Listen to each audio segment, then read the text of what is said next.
Bonjour et bienvenue sur cette vidéo qui concerne à nouveau le 555. Dans la précédente, qui parlait du 555 utilisé en monostable, j'ai occulté une chose, c'est la RAZ. Bon, là, on va le voir, la RAZ, c'est quelque chose de très simple, qui permet d'arrêter la minuterie alors qu'elle est en cours de cycle. Et j'ai rajouté un petit truc aussi, qui pourrait être intéressant suivant les cas de figure, c'est pouvoir prolonger le cycle alors qu'il est en cours sans arrêter la minuterie. Et on va voir que c'est très simple à faire, ça fonctionne. Et maintenant, on va se mettre au boulot. Ça c'est le premier schéma, celui de la RAZ. Et il y aura le schéma pour pouvoir faire la prolongation. Alors je vous dis au boulot.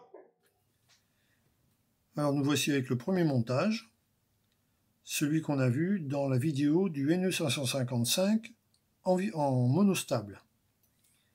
Ici, j'ai choisi une tempo de 7 secondes. Alors elle est partie.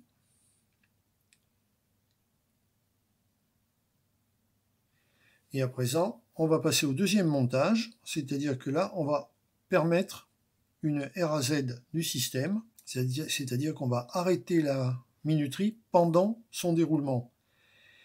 Et si vous vous souvenez, ou si vous ne l'avez pas vu, je vous invite à la regarder, mais ceux qui l'ont vu ont bien noté que lorsqu'on appuie sur le bouton de RAZ, on vient déclencher le flip-flop à l'intérieur, ce qui fait que la borne 7 vient mettre à la masse le condensateur.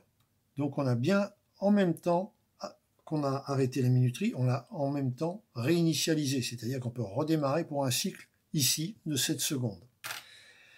Je fais la modification et je reviens juste après. La modification est faite. Alors vous notez que le 4 n'est plus relié au plus, mais il est relié au bouton poussoir. Le bouton poussoir, ce contact-ci avec celui-ci est relié à l'intérieur, celui-ci à celui-ci est relié à l'intérieur également. Le contact s'effectue donc entre ici et là et entre ici et là. Alors on s'aperçoit que ce coup-ci, j'ai mis une résistance de 10 kg.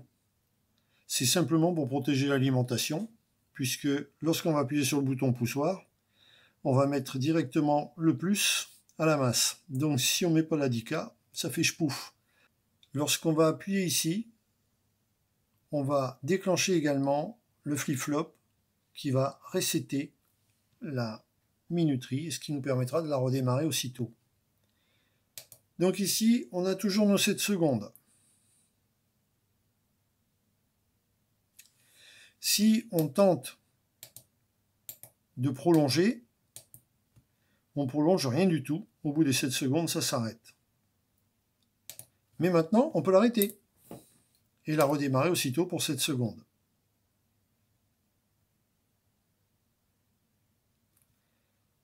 Donc ceci permet d'arrêter pour une raison quelconque. Vous avez besoin, vous avez fait une fausse manip, vous voulez arrêter la minuterie. Voilà la solution.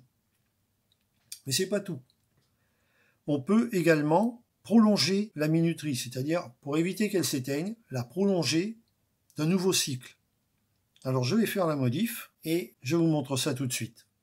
La modification est faite. Alors j'ai remis le 4, je l'ai relié au plus. Et ce coup-ci, j'ai mis une résistance de 10 ohms entre la borne 6 et 7 et la masse. Alors qu'est-ce qui va se passer? Eh bien simplement, lorsqu'on va démarrer la minuterie, le condensateur de la minuterie va se charger, et quand il atteindra son seuil classique, la minuterie s'arrêtera. Or, moi ce que je veux, c'est prolonger la minuterie. Eh bien c'est simple, il me faut resetter le condensateur sans faire de remise à zéro, c'est-à-dire laisser la porte logique de sortie dans son état, et par contre, relancer la minuterie. Ça veut dire que je ne passe plus par le par le flip-flop qui est à l'intérieur. Et dans ces cas-là, les bascules n'ayant pas changé d'état, la minuterie reste active. Alors démo, si je fais ça, bien sûr, au bout de 7 secondes, la tempo s'arrête. Voilà. Maintenant, je veux qu'elle se prolonge. Là, elle est repartie pour 7 secondes. Là aussi. Et là, je la refais partir pour 7 secondes. Et on va faire une petite dernière.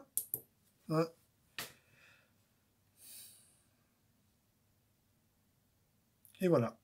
Et là, on peut repartir pour un cycle de 7 secondes également.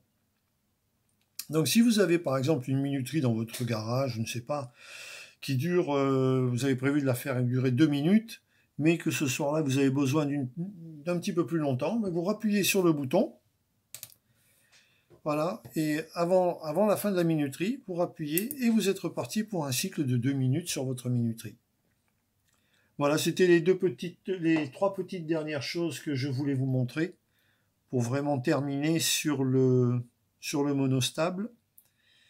Et dans une prochaine vidéo, je ferai un montage avec les deux NE555, tous les deux en astable, ce qui permettra d'obtenir un signal haché en sortie. En attendant, je vous remercie d'avoir suivi celle-ci et je vous dis à bientôt pour la prochaine.